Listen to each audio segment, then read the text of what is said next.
session. So video recording will be available if no surprises or technical issues. So we are recording, and we will be sharing the recording afterwards.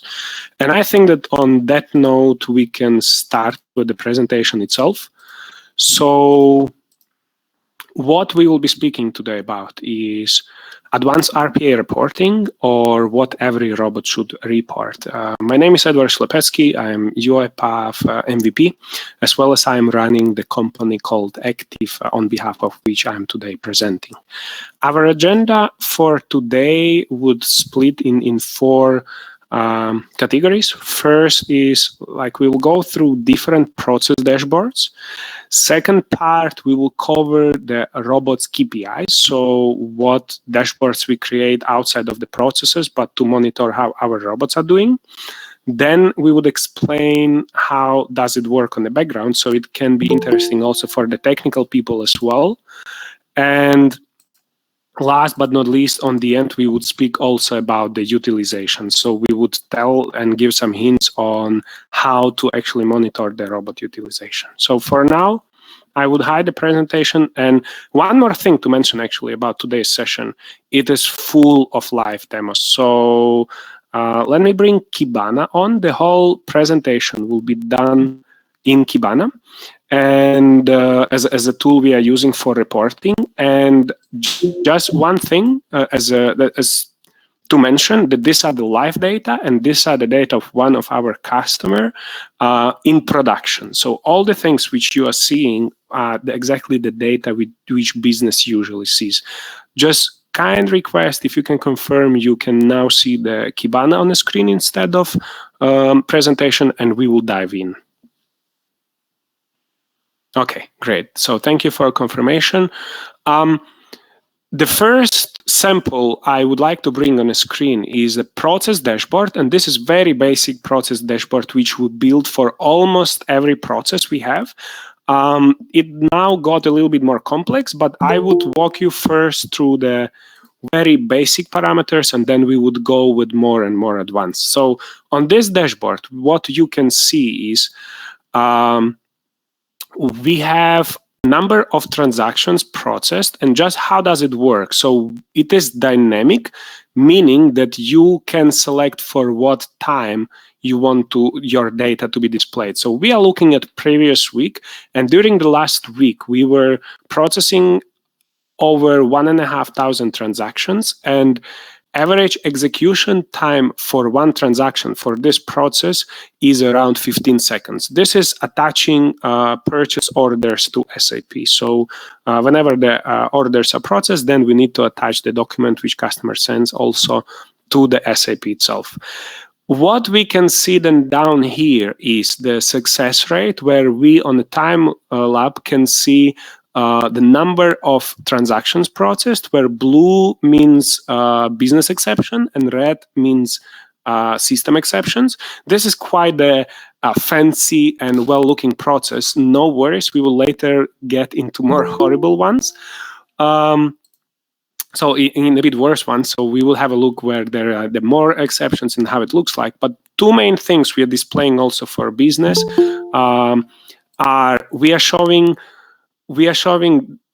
the status table, which is referring with the timestamp, so when the transaction was completed, what was the status, and then the reference to exact document as well as the purchase order. And whenever something is happening, we are also capturing if it is a system or business exception, and we exactly are saying what happened to this or that document. So this is very basic dashboard we have for the processes. And maybe one last thing here, we have also a pie chart saying that within, for example, last week we had 6 system exceptions, 10 business exceptions, and over, again, 1,800 were successful. Yeah, so this is the first sample. Let me jump on the second process. Similar dashboard. Here we have few new things. So one new thing here is, it is a little bit more additional thing we have here is split based on sales organization. So still, we are speaking about create query process. We are speaking still about the previous week. And for this previous week, we are able to see again how many transactions processed, etc. The same data as before. As you can see on the pie chart, it has already a little bit different numbers, and it is not so fancy, happy path, I would say, and all the time. And another additional thing we add here is for blue part, which is a business exceptions, we are slicing it down to tell the business what they can improve to turn this blue to green, meaning that we tell them what is causing their business exceptions. And here on the right side, you can see the reason for each and every business exception. So actually this out-of-the-box reporting, which is accessible now for everyone, you already have an information about, like, if you have a proper business exception handling, you have already an information about what business can improve actually to have this this blue part turn into green, meaning that more successful transactions.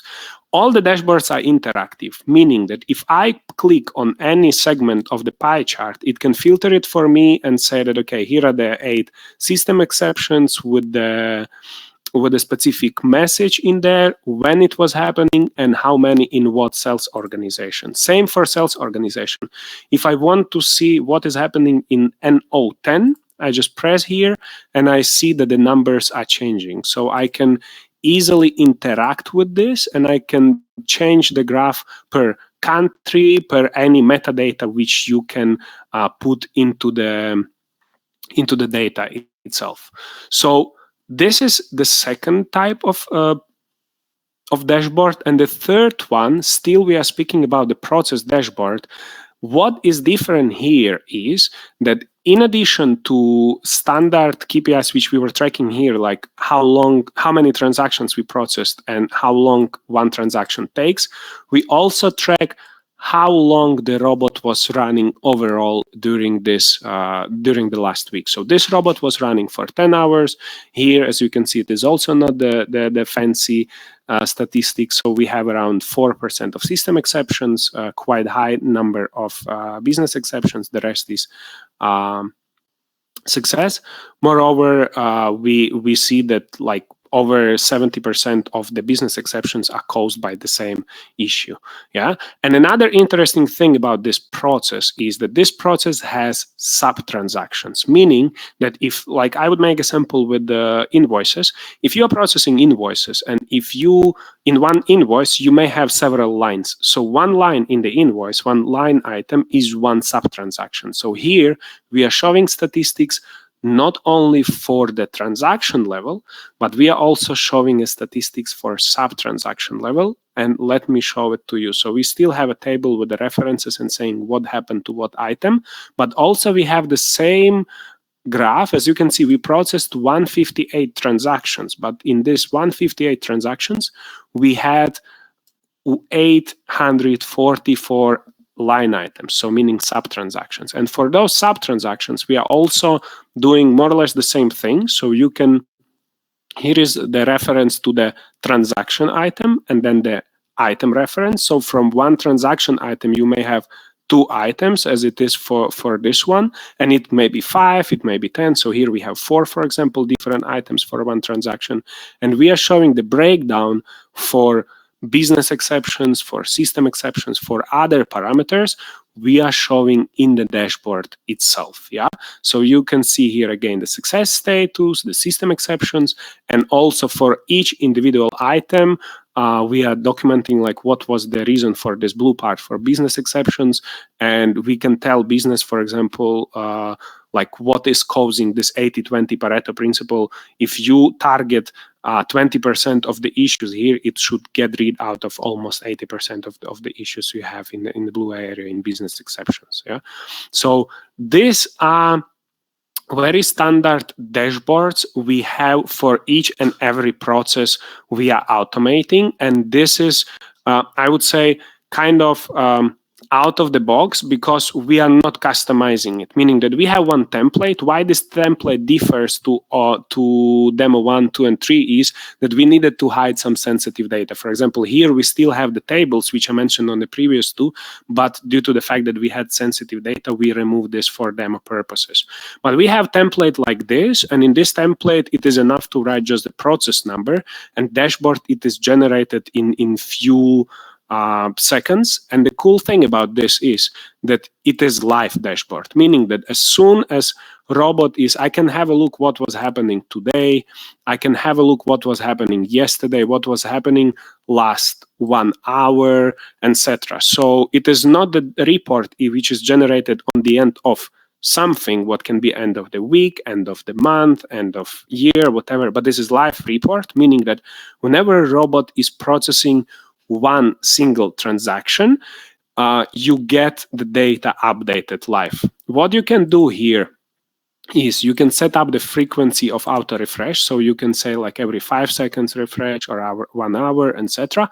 As well as you can really play with the time range you see, and here you have some predefined ones, like you can take last 7 days or last 30 days or whatever else, or you can have it even relative, meaning that you can decide for how many days back you want to see it, or absolute. So you really go up to a seconds and milliseconds, you can decide what range to see, as well as whenever you hover and drag and drop, you can also select the ranges. So for example, if I want to see only this 2 weeks, I select it, and again, I have it by days. I can go also, I can dive in, and as you can see, this time step frequency is changing. So in the very beginning, we had it for every 12 hours. I will show it again.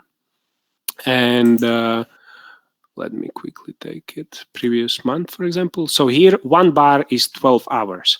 But if I go down and scale in, this 12 hours will change to 3 hours. If I go in, for example, here, we would again see the 3 hours are changing to 30 minutes, etc. So it is really flexible and much more capable than the standard Excel in terms of flexibility of the reporting. What is happening to our business stakeholders? Whenever the process is automated, dashboard is created, we just take a link and send it to them, and all this information they can share between the management, between stakeholders, etc., without again sending any files or anything. There is just one link for everyone, and whatever changes I'm doing now are not visible to anyone else but me, meaning that you can go following the same link and you would be able to access different data. You would be able to play with these ranges in your manner, etc. So this is the first part when I wanted to show the process dashboard. A reminder for those people who joined a little bit later, if you have any questions, please take a note. Those questions will be discussed on the end of the session with in the wide audience. So we will go off mute and we would have a discussion about this. Now I would like to move to the second part in agenda, which is KPIs. So what I was showing till now is what our robots are reporting per process, meaning that you need to have some process behind, nor it is like invoice processing, order processing, whatever.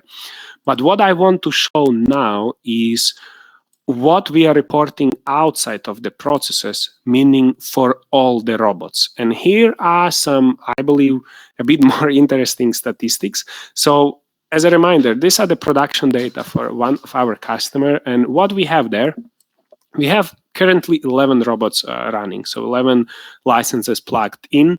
We have 55 business processes automated, and what brings us to 178 technical processes. Let me explain the difference. One business process, such as, let's say, order processing, may consist of several technical artifacts.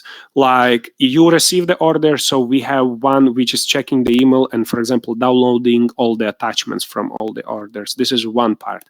The second part, we read those attachments and put the data to SAP or something like that. And the third part, we take the order from SAP and generate the delivery note, etc. So one part of one process called order processing may consist of 2 or 3 artifacts, and also if we are to follow the UiPath standards and the framework, you know that you also have a dispatcher. Yeah.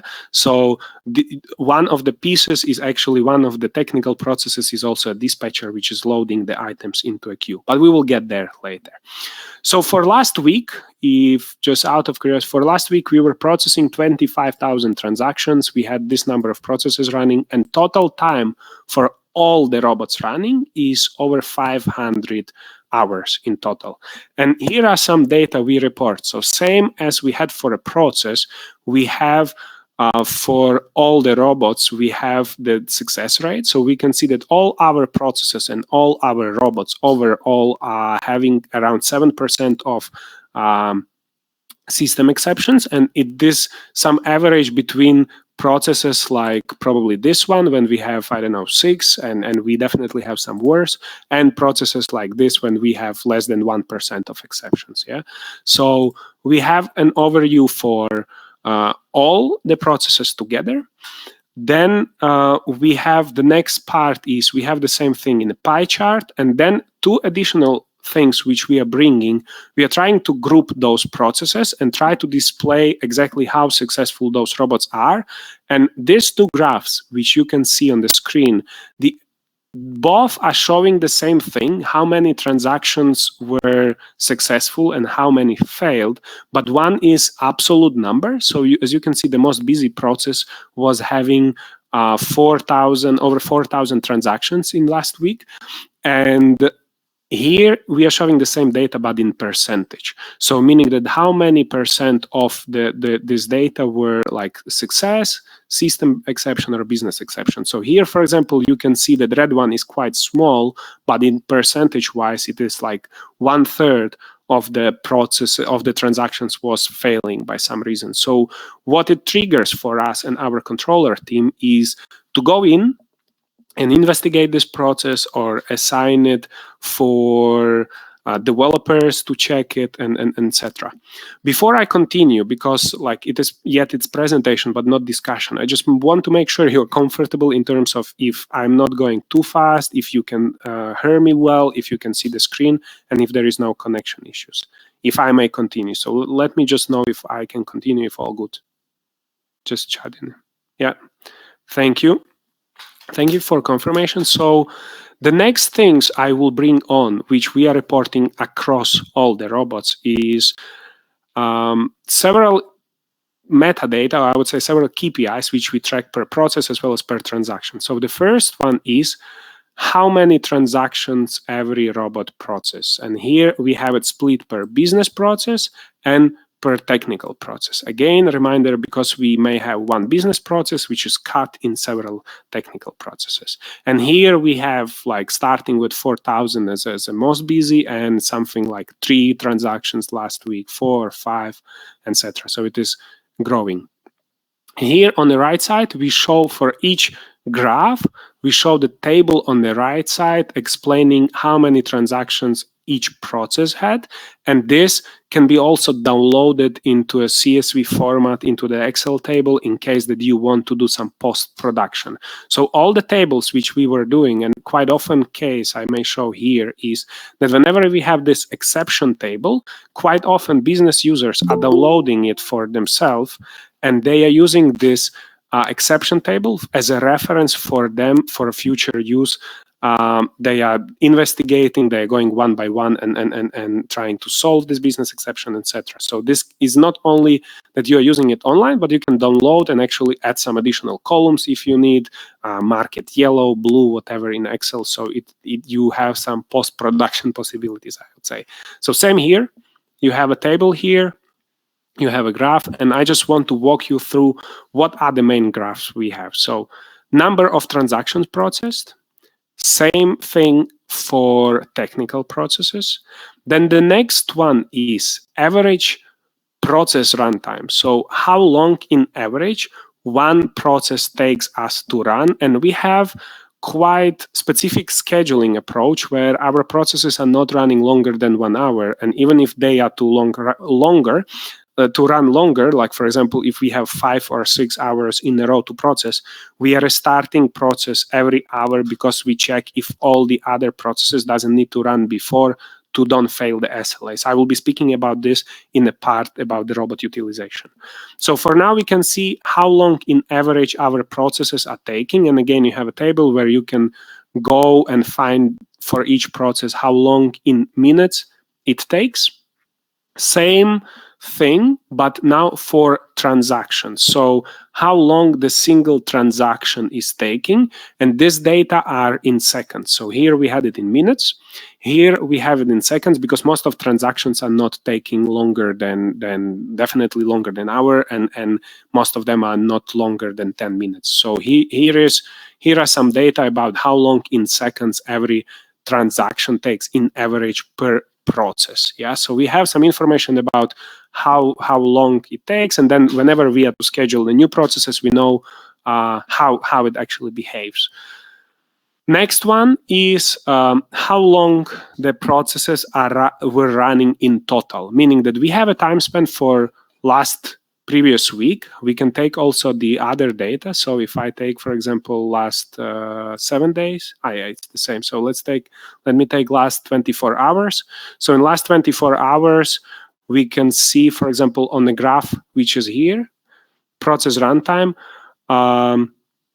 process called maintain credit blocks was running 47 hours. How does it work is, so in last 24 hours, more than one robot was working on this process, and in total, it was running for, as mentioned, over 15 hours for this one, and for each process it is changing depending of how long it runs. It doesn't necessarily need to be on the same machine. It means that it can be, for example, if we take 10 hours, it can be 2 hours on each machine, etc.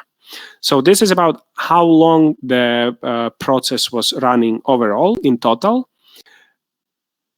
And another one is the same thing, but here it is a business process. So meaning that if we have 3 or 4 components in one process, like I was making a sample with order processing, we cut it into a tree. So in the first graph was showing how many, let me show you, how long we were running all 3 in total, and here per pieces. So here we would see it per individual component, how long each component was running in hours. Yeah. Then for each, again, we have a table, so we can see it in a tabular data. And whenever we have some deviations or like extremes, we also track the maximum transaction time. So sometimes if we have a lot of data to process, as you can see, despite the fact that average was, I think, much lower, we have sometimes transactions that taking around over 3,000 seconds and even more, depends on what time range you select. So we try to monitor it and also consider it when it comes to robot utilization. And the next thing I would bring from the slides, because this is something where I needed to hide the sensitive data. We have another robot KPI which we are monitoring, which is we have per robot and understanding how many transactions a robot was processing during the given timestamp. So in our case, this is still previous week. In previous week, a robot ending with 6, we should have hidden the robot names. Robot ending with 6 was processing over 5,000 transactions, and then few were around 4,000, and then few were around like less than 1K, etc. So this is how many transactions were processed, and this how long the robots were running. And the interesting thing is that sometimes robots have less transactions processed, but running longer because the process which they were processing was taking more time, or transactions were bigger, etc. So this is about the robot KPIs, and those are also automatically generated, meaning that all our like center of excellence management have an access to this data, and if we are to prepare any report for board members, etc., we don't put much effort into like visuals, etc. We send the link directly and walk the people through, or we take snapshots of this and a little bit polish if needed. But 80/20, you already have a live data for which we don't put any extra effort to generate it on the end of week, month, day, etc. It is just there, and you just tell what time range you want to see for it. Yeah. So then the next thing I would like to quickly show you is how it actually works. And if we have developers in this round, I think that it can be also interesting for you, but nevertheless for business, this is very critical to understand because all those reportings starts from the day one. An interesting thing is that you don't need to put much extra effort to have it because everything is based on logs. So I created the sample process, which is doing very few basic activities. It is just starting the process, saying hello world. So it is the custom log I added, then adding item to a queue, processing it, and then finishing. So this is, and saying what status it ended with. No need to understand each and every log. In next slides, I will explain the principle. So if we take the log, like the standard log here, which I would say transaction ended, for example, this one. Whenever we end a transaction, in addition to the regular information which we have here, just a message, we have a lot of metadata. And those metadata are here. So we have what is the message, but besides the message, we have a lot of different parameters which are usually not visible in Kibana, in Orchestrator. Yeah, so you can see them if you open the log file itself or if you use some reporting tools like Kibana, PowerBI, Tableau, etc. So those are, you have plenty. So here is a timestamp up to milliseconds. Here are on what machine it was running, what robot name, etc., etc. And those are categorized. So I have another screen where I slice it down to explain the structure of these logs.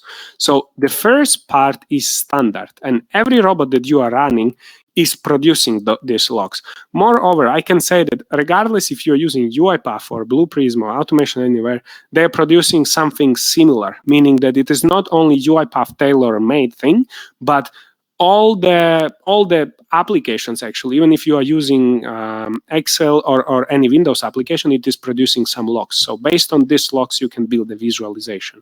And those standard logs you already have. This is the first part. Then I would jump to the third part, not following the sequence. Those are the activity-specific logs or activity-basic logs.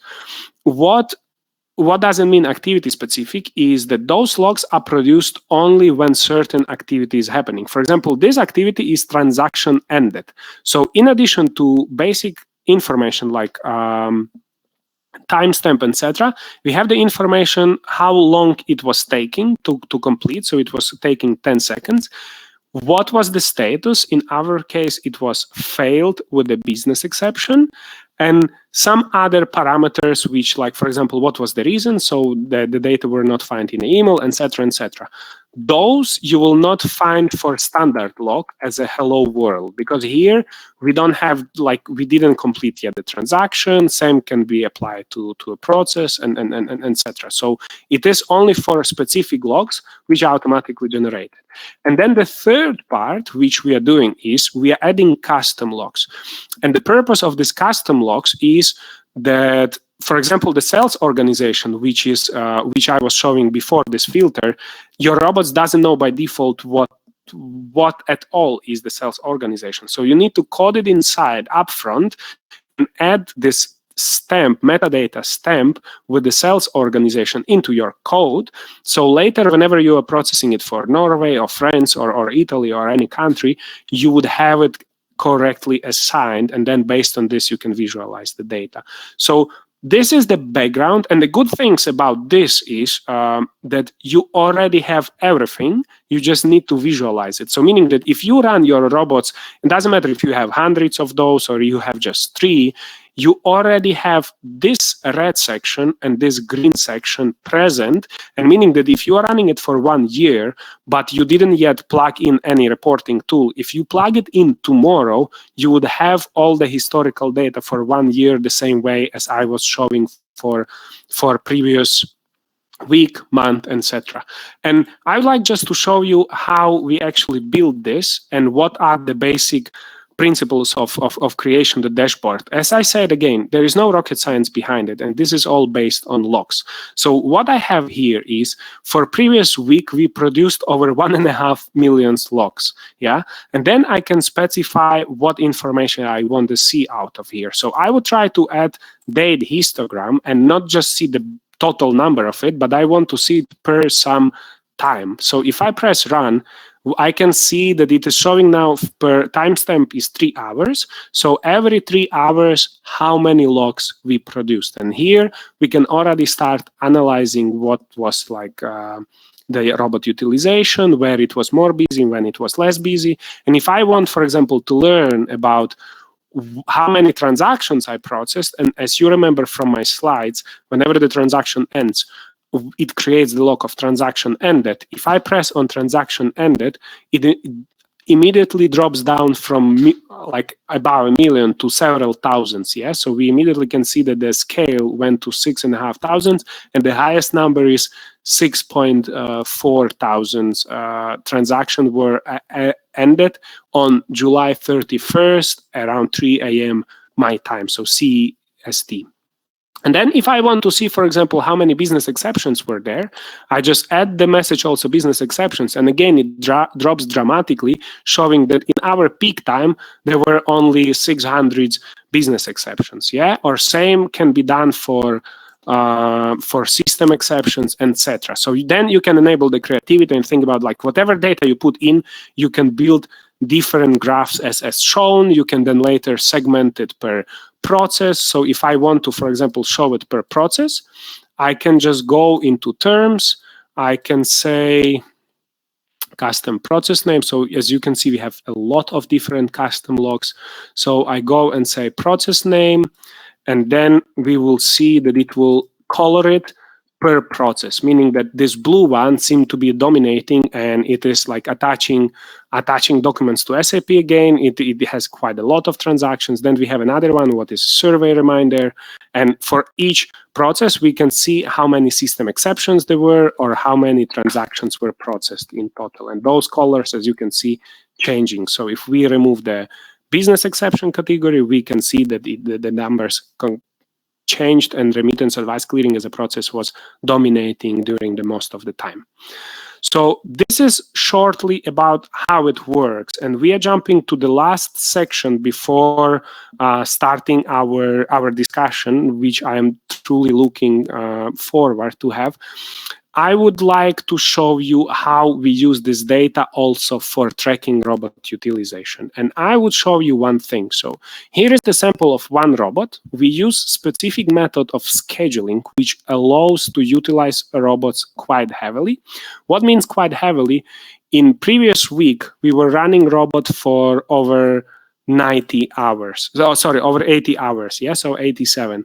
What brings us over 70% of utilization if you also take out the weekend, because we are speaking about 5 working days mainly. As you can see that the weekend time is quite empty. It is around like 70% of utilization. And that doesn't mean, so during this time, during the previous week, we were running on one robot, one single machine, 49 processes. Those 49 processes generated over 4,000 of transactions. And I want to show you how the utilization works for us. So what you see on the screen, there are 2 graphs. Top one is showing how many logs produced by robot. Below one shows how many transactions were processed. So here is something like a heartbeat, and down is a productivity time, something like that. And if we go even deeper in, for example, this section, now 1 bar was 30 minutes, and if we go down, it turns to be like 1 bar here is 10 minutes. If I go even deeper, so 1 bar here is 5 minutes. Yeah, so every 5 minutes we have the different process running, etc. And the interesting thing about the utilization, what we have selected is a time between 3 a.m. and 6 p.m. And within this time of 3 a.m. and 6 p.m., we didn't have any single spot, maybe here, when our robots are not running. And they were not running just one process for a long, long, long time, but we were running 40 processes within this period of time. And robots knows when to stop to let other process run, meaning that they are automatically stopping if we are aware that some other process need to kick in, if it is about to fail SLA or something like that, and they let each other run to still be good with SLAs. I will dive even deeper. So we have now from 7 to lunchtime, and now 1 bar is 1 minute. Here we already can find some holes, but as you can see, those are not many. And you can see that even if we select 1 hour, for example, here, this is quite intensive one, approximately. Even within 1 hour, we see that we were running 13 processes. So the technology behind which we developed knows what process to let run first and what process to let run second. And then we have just the understanding like how many transactions were processed per each of this. And this is sample for 1 robot. How the utilization looks in a wider perspective, you can see on the last demo from my end for today. Again, still, we are speaking about the previous week. And let the data load. It will take a few more seconds. We have here the same graph as I presented before. So we have robot 1 logs and robot 1 transactions. And same thing we repeat for all the robots. It is just still loading. So since this is quite heavy dashboard, I think that it may take a few more seconds to load.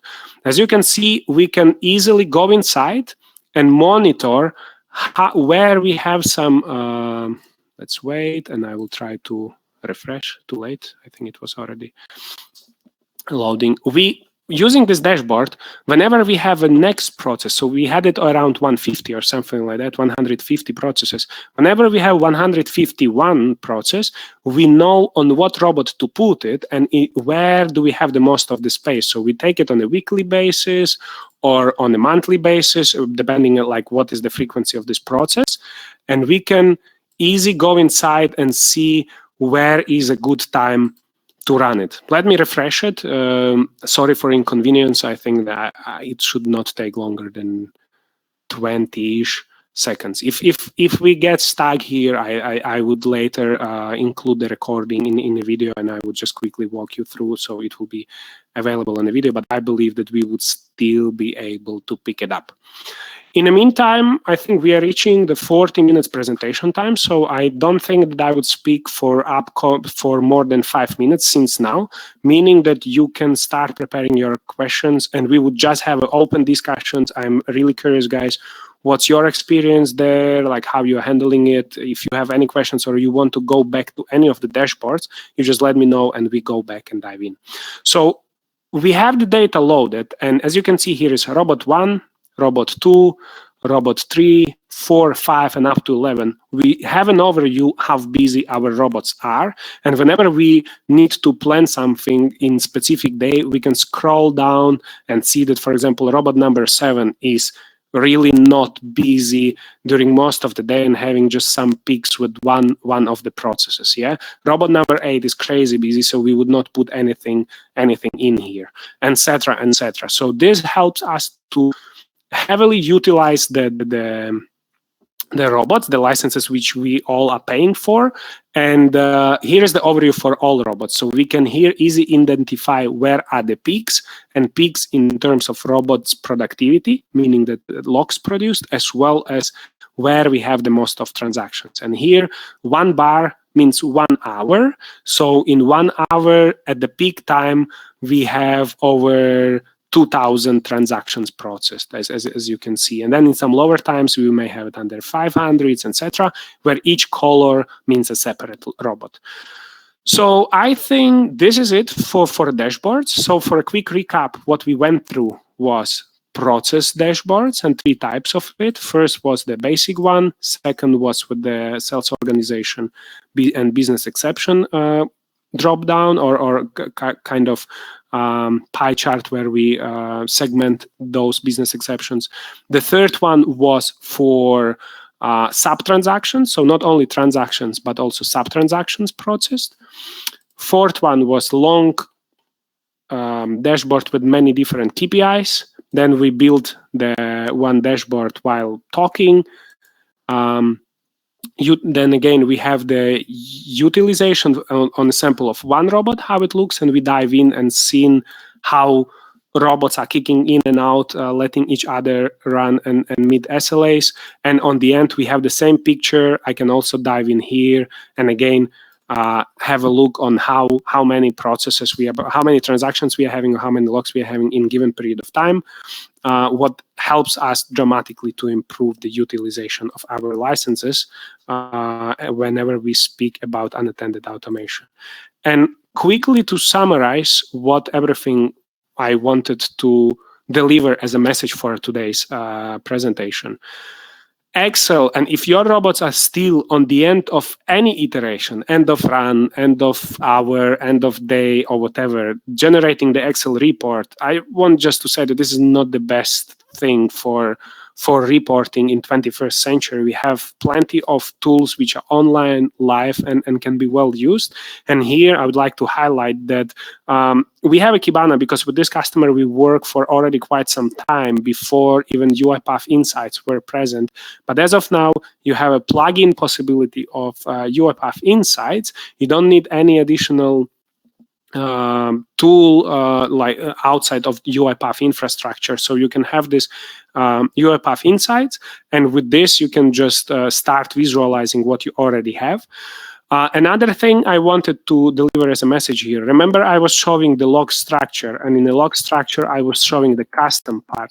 So this custom part you need to consider from the day one, because as I say that you have a historical data for maybe 1 year or 2 or 3 years, depends how long you run your center of excellence, but you would not have those custom data if you don't create it. So this is another thing, but 80-20, and this is the last message I want to leave here, 80-20, you have those data already in. This is the third part. The data are there already. You just need to visualize it. So meaning that if you plug in any of data visualizing tools like Kibana, PowerBI, and some other tools like Tableau or Insights from UiPath, you would not only start having a data from today, tomorrow, and onwards, but having those data, you would be able to get it into the system and having it from the day one since you started to run your initiative.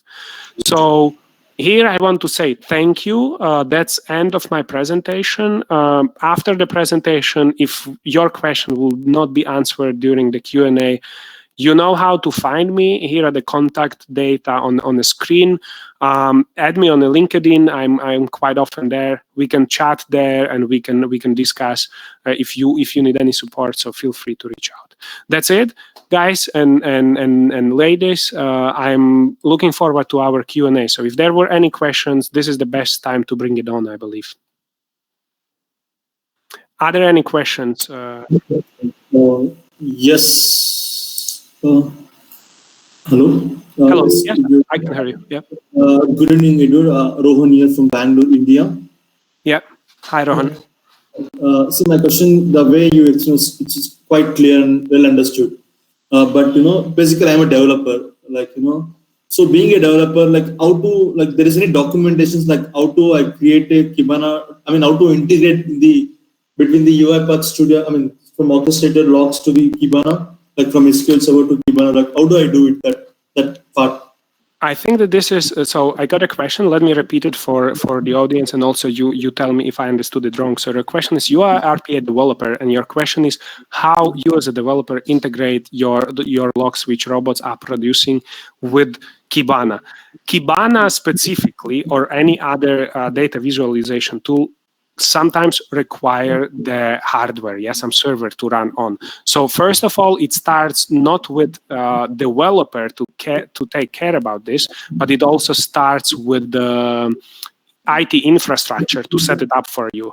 The simpler way of doing it, one of the cool ways I heard about, and this here, congrats to here. I want to send credits to Radomir Ivankovic, who is also MVP. He was mentioning that they were running this type of data, for example, in GSuite in Google Tables. So then there you can outsource specific logs. You don't need to write all the logs, but you can write specific logs like transaction ended or business exception, something like that, and then you can visualize it there.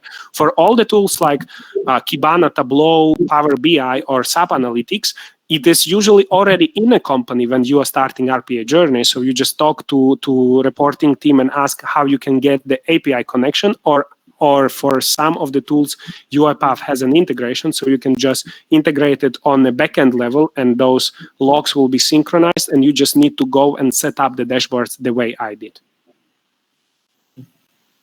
Okay. Okay. Thanks. Good. Thanks. Yeah, no problem. Any other questions? Thank you, Rohan, for asking. Are there any other questions in the round? We can go back to any of the dashboards I presented, to any slides, if there are any specific questions or anything to be explained more in details. Yeah, Edward, I have one. Marcus here.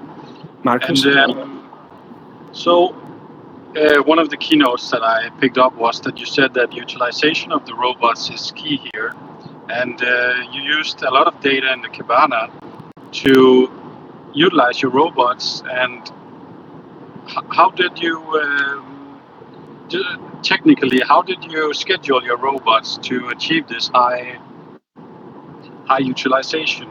You have the data in Kibana, but how does that turn into efficient scheduling of the robots? Got it. Marcus, thank you for raising the questions. I will repeat for audience, and also you correct me if I misunderstood.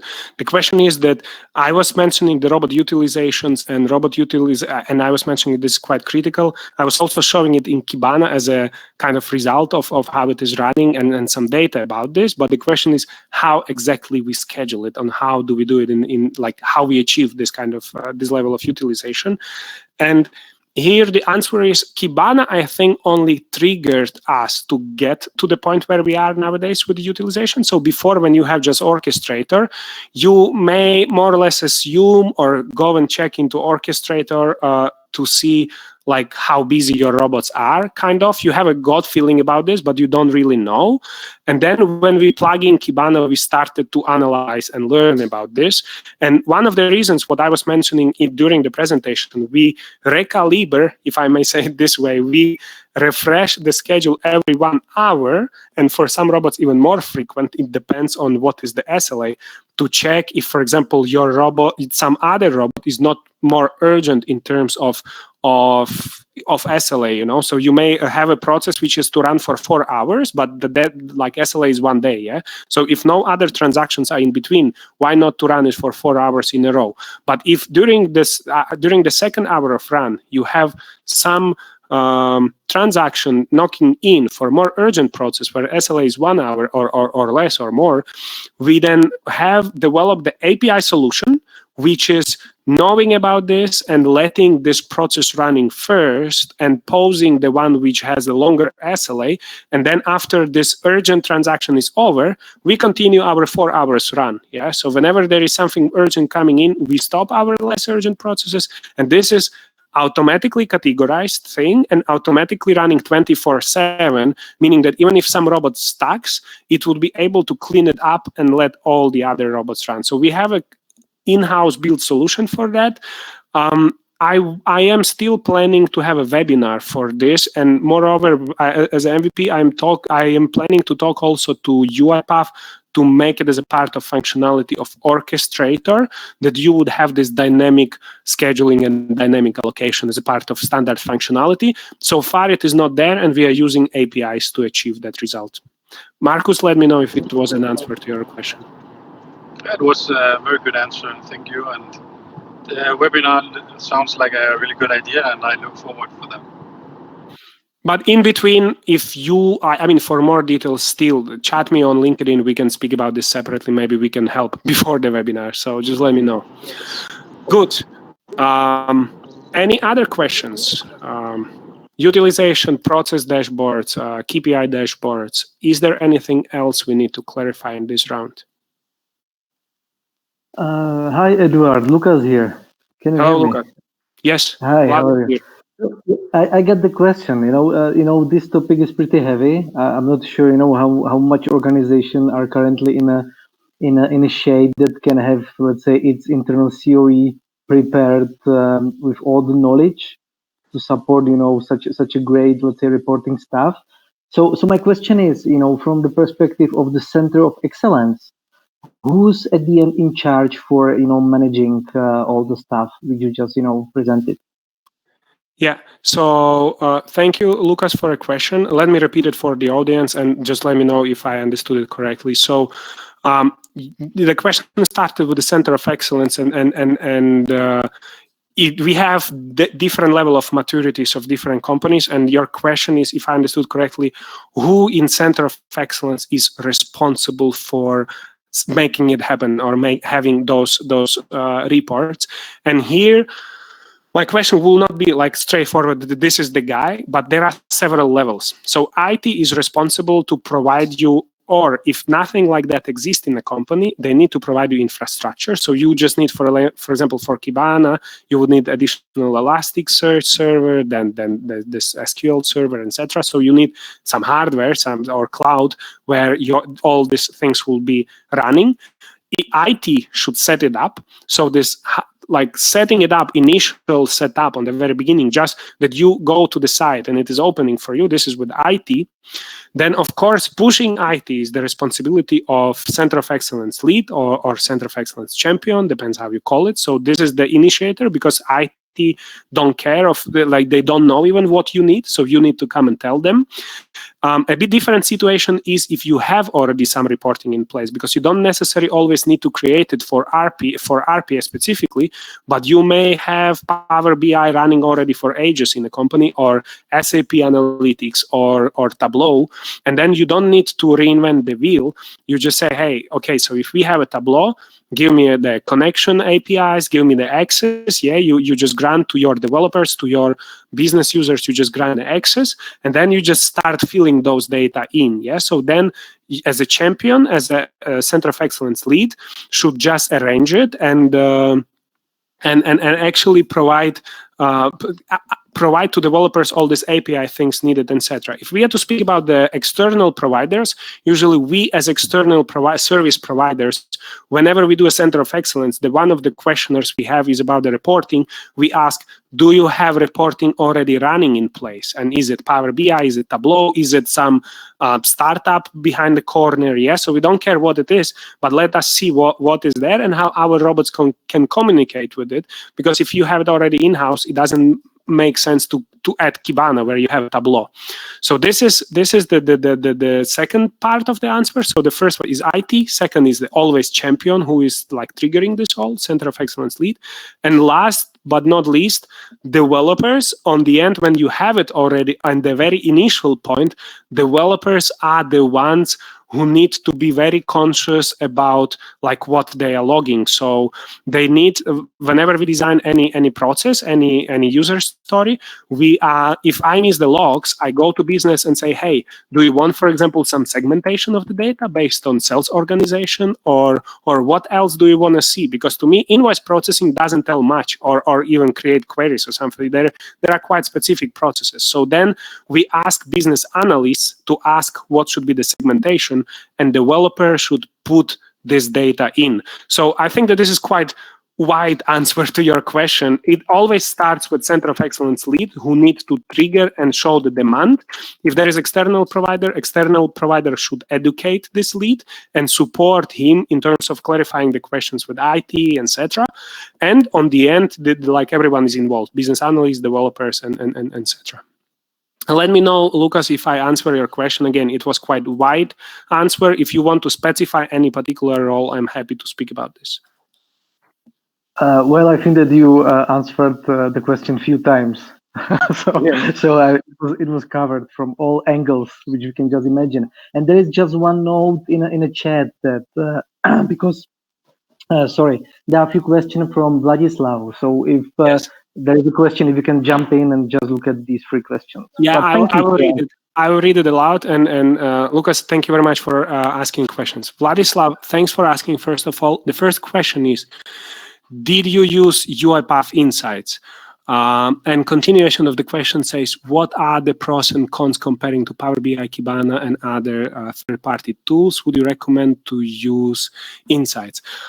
First thing to say about the Insight. I was playing with Insight. I don't have production experience with it, meaning that I was accessing the server where it is running, and I had a chance to compare it to Kibana. First big advantage of Insights comparing to Kibana, for example, especially if you are starting your COE, is that Insights, it has like native integration with the orchestrator and everything, and it is kind of out of the box. So if you pay the license, you get it already immediately, and you can even, they have what, for example, what Kibana doesn't have, you have even robot specific dashboards already, which are even reporting a savings, so you can provide additional information about like what are the mandate rates or some other things, and you can generate there automatically. It is generated for you the information about like some business KPIs, etc. In Kibana, you do it all manually, and I think that one of the comparison is that Kibana is not the most user-friendly tool for developer. For end user, I think that you can go in and you know, like select or press here and there. It would do some filtering for you. But to build the dashboard, we were having quite simple one. But when sometimes you try to achieve something and it is really hard. And this is, so what I would compare here is, first of all, user experience. And I think that this is a bit better in Insight, or much better in Insight. Another difference is what I think that often asked questions, you don't pay for Kibana, you pay only for servers. For Insights, there is a cost for license itself. And there was a third one in my mind about those tools, but sorry, I forgot, I lost my mind. If I remember, I will get back to this. Yeah, the third one is what I'm missing in Kibana. In Kibana, I cannot, from user perspective, I cannot load third-party data. I cannot upload CSV. I cannot upload some Excel in here unless I have a robot for it. So with robot, I can do a lot of creative stuff, but manually, I cannot. Yeah, so this is the answer to the first question, and this is my comparison. So Insight, easier if you are starting, it is easier, and it is well integrated with UiPath, a lot of things out of the box. You pay a bit for it. Kibana, harder to set up, harder to maintain, etc., but it is free. The other tools are somewhere in between. Some of them allows you, for example, Tableau, I know, allows you manual load of the data. On this note, we are done with the hour, but I still see the questions there. So since we scheduled for 1 hour, I want, first of all, to thank you to those people who have a hard stop now. Thank you for attending. You know how to find me. I'm happy to continue the conversation if you are curious about some specific questions. For now, I will still stay in. So in case you decide to clarify some additional questions of Vladislav, if you have another 5 or 10 minutes, I'm happy to go through your questions and finish it. If you say that all of you need to run, I respect this, then we will share the recording and you can still get back to me in person. So for those who are dropping now, thank you very much. Goodbye. Who stays, we will continue with the Q&A. So let's give 3-4 seconds to say goodbye and then we move on. Good. We still seem to have like majority of the people in. Anytime you need to run, feel free to run and get in touch later. And I will continue with the question from Ladislav. So the second one was, do you add custom log fields? Are there any custom log fields that you recommend to use always and not case specific? So yes, first of all, we do add custom logs, and moreover, we add it to any process. So we have basic custom logs, and this is shown here. So the basic custom logs are, for example, to most of the processes we are adding sales organization. We have custom log, which is applicable to each and every process we do is business process name, because what UiPath is capturing for you is the process name in terms of component you have. So if you have a load queue or dispatcher, this would be process 1, and real processing, like main part, or which is in the framework, would be a process 2. So here we would not be able to achieve the reporting under the one process roof if we would not have the custom process name, which is bringing the load queue or this dispatcher and main part together. So this is one of the best practices I would definitely recommend to follow, that if you have a business process which contains of several parts, then we use this custom log. We always use the custom part, which is transaction reference, which is also present in framework. We just have a little bit different naming, but it is just visual preference. So like you can still have it in the custom log, whatever naming you give it, but we have a transaction reference. And just to clarify what's transaction reference, so for if you are processing invoices, your transaction reference is what single invoice. If you are processing orders, this is the order number.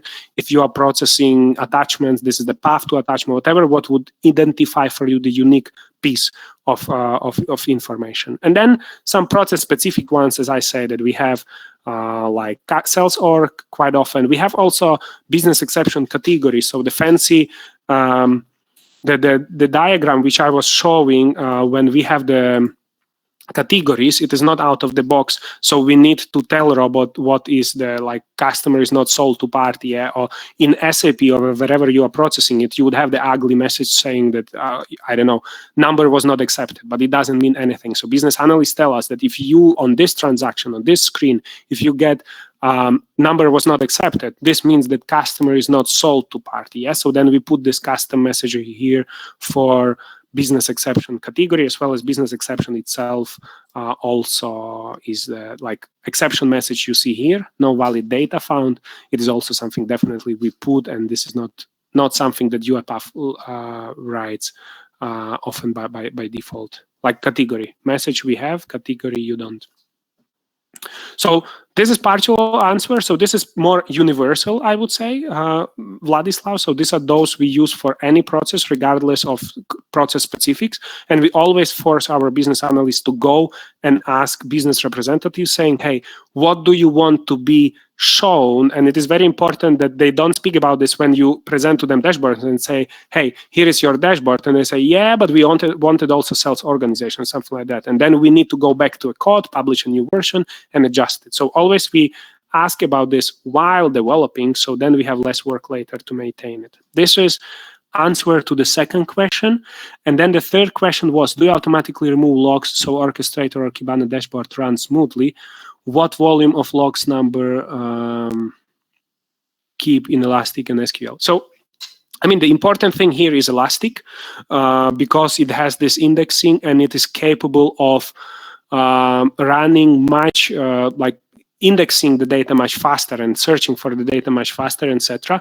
So I think that this is more infrastructure specific question. As I was showing in the sample, we produce quite a lot of logs actually, and it is the question of millions. Yeah, so I think that even for last week, if I remove the date histogram and all these additional things, we were producing over 1 million, 1.5 million logs. So we're producing really quite a lot of logs, and I think that there is an archiving mechanism which was set up on the background by infrastructure team. And frankly, I a little bit feel where the question is coming from, because we had an issue with this. At some point, we reached the limit, and it was like, first of all, it was storage limit, and then later we also realized several times the data were not showing in orchestrator because like there was too much data, etc. So we were together with UiPath working on archiving mechanism, and now it runs quite smooth, I must say. So this is the answer to the third question, sir. And maybe quick confirmation if I understood the questions right, and if those were answered. Okay, thank you, Vladislav, again for asking. Let me quickly read through the chat because I was speaking a lot but not reading. So will sessions show how to integrate Kibana? Rohan, yeah, I think you raised this question. No, I think that how to integrate Kibana, it can be the long stream 24/7. I think that this is a little bit longer and an infrastructure topic of integrating it on the very beginning. Nothing you as a developer should not be concerned about if you don't know how to, because this is not part of your responsibility. You need to know how to use it afterwards, how to produce the right logs, etc. Ladies and gentlemen, mainly gentlemen, I think that's all for today. If there are still any questions, feel free to ask. I have another 15 minutes. Otherwise, we are good to close the session. So please confirm, or please let me know if there are any questions still in your mind which I can help with. Yeah, hi Edward, it's Jakub here. Hi Jakub. Yep. If you can hear me, again, hi Edward. I have just one question. Would you suggest the minimum number of processes or maybe the robots where it makes sense to add Kibana Insights or any other tool you already mentioned? So maybe the orchestrator is not sufficient, or would you say that it is up to business or management to say, hey, we now do need more in-depth visualization? I think that this is like, there is, so first of all, Jakub, thank you for asking. Let me repeat the question and then I would answer. So the question is that what is the minimal setup you need to consider to start considering Kibana or PowerBI or any of the tools I mentioned. And we have a saying in several languages, in Slovak, in Ukrainian, in like it is very easy to get used to the nice things, to good things. And I didn't. So if you show it to customer, I wouldn't say that this is the matter of preference, because I don't meet the customer who say no, we prefer not to have it. Yeah. So even with the process one, if you show it to them, it immediately triggers the thinking, ideas, how to make it, like how to visualize it better, etc. So for now, with all the customers we are starting working with, from the very beginning, when the center of excellence is happening, we already speak to IT about what is your reporting, what is your infrastructure, etc. And then speak based on the discussion with IT. I go to project champion and saying, okay, I know that you have the SAP Analytics. Do you want our robots to talk to SAP Analytics, or there are other options like Insights and Kibana, etc.?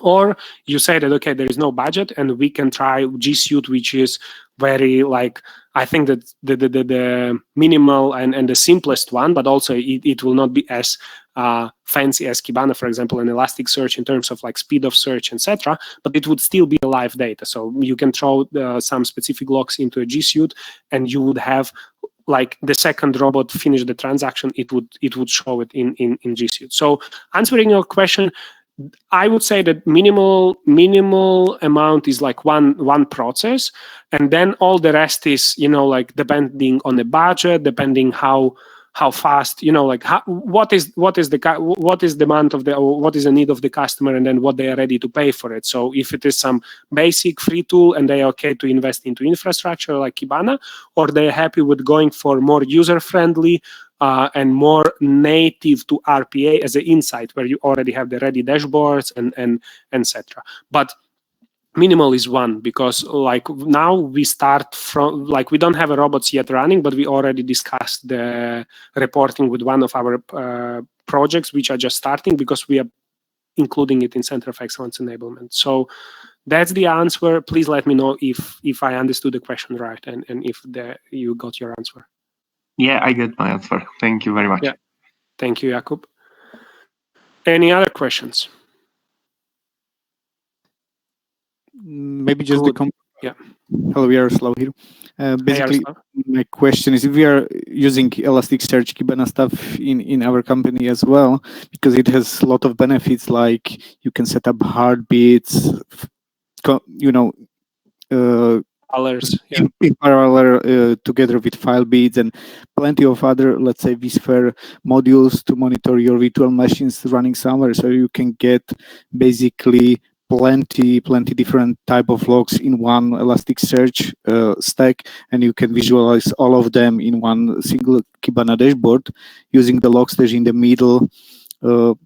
Before the Kibana and Elasticsearch, you can even enhance your data with additional sources like SQL databases, MySQL, and stuff like that.